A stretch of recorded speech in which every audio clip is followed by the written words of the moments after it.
আসসালামু আলাইকুম দর্শক, আপনারা সবাই ভালো আছেন? আল্লাহর রহমতে আমিও ভালো আছি।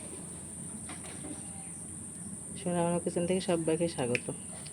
আমি এখন কাঁঠাল চিংড়ি রান্না করব, তাই উনানা কড়াই দিয়ে দিয়েছি। চিংড়িটা কুটে বেছে হলুদ লবণ মাখিয়ে নিয়েছি। কাঁঠালটা সুন্দর করে কেটে নিয়েছি।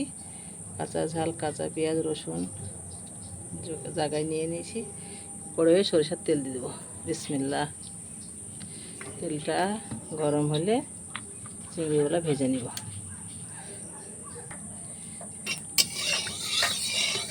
তেলটা সুন্দরভাবে গরম হয়ে যাবে।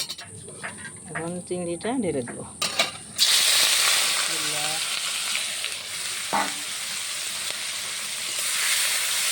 সুন্দর করে লাল করে ভেজে দেবো।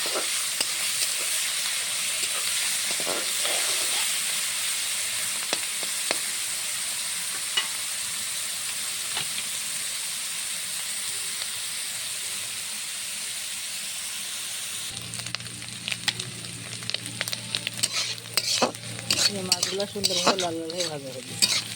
এখন আমি তুলে নেব। বিসমিল্লাহ।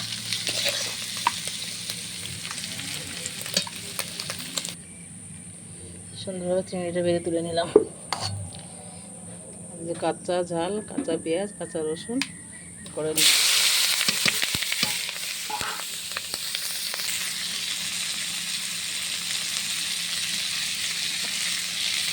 আর একটু সরিষার তেল দিয়ে দেবো।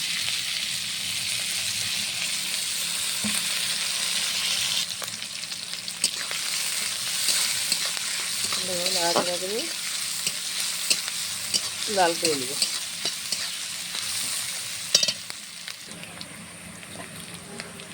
তেজপাতা দিয়ে দিলাম।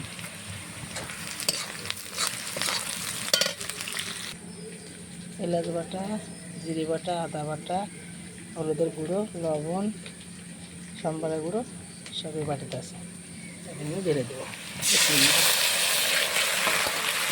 সুন্দর করে লাড়াচাড়া পাকতে নেব। কাঁঠালের সঙ্গে চিংড়ির খুব মিল, তাই কাঁঠাল দিয়ে চিংড়ি রান্না করি। এই মশলাটা পাঠিয়ে দিচ্ছি। এখন আমি কাঁঠালগুলো ঢেলে দিচ্ছি। এখন আস্তে আস্তে লাড়াচাড়া করি, সুন্দরভাবে কষিয়ে নেব।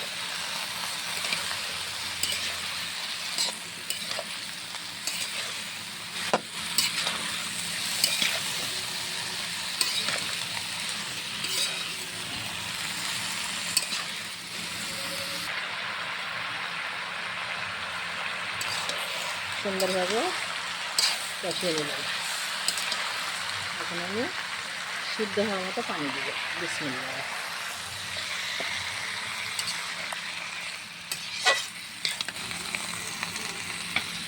ঢাকা দিয়ে দেবো। কাঁঠালটা সিদ্ধ হওয়ার পর চিংড়িগুলো দিয়ে দেবো।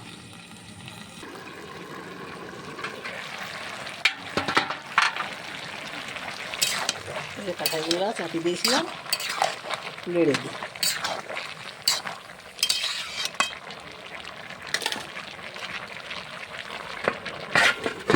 ঢাকা দিয়ে দিলাম।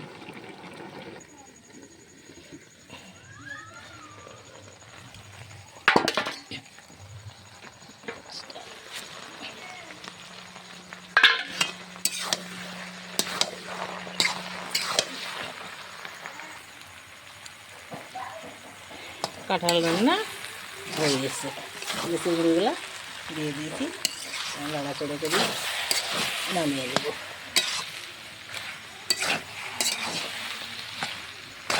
লাল টুকটুক করছে চিংড়িগুলা। যার সঙ্গে দেওয়া যাবে তার সঙ্গেই খেতে ভালো লাগে।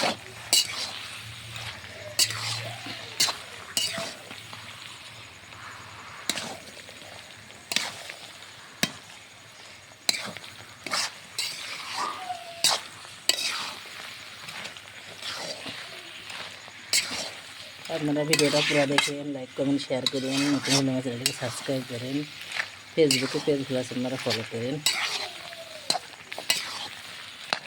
নতুন নতুন ভিডিও পাওয়ার জন্যে আমার চ্যানেলটিকে সাবস্ক্রাইব করুন।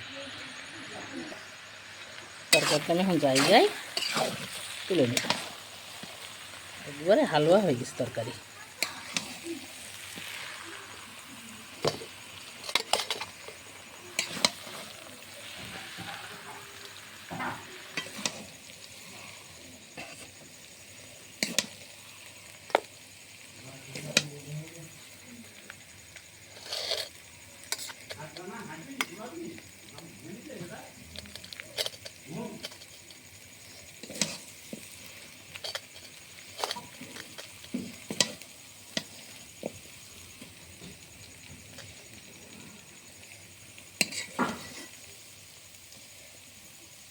আবার দেখা হবে পরের ভিডিওতে। আল্লাহ হাফেজ।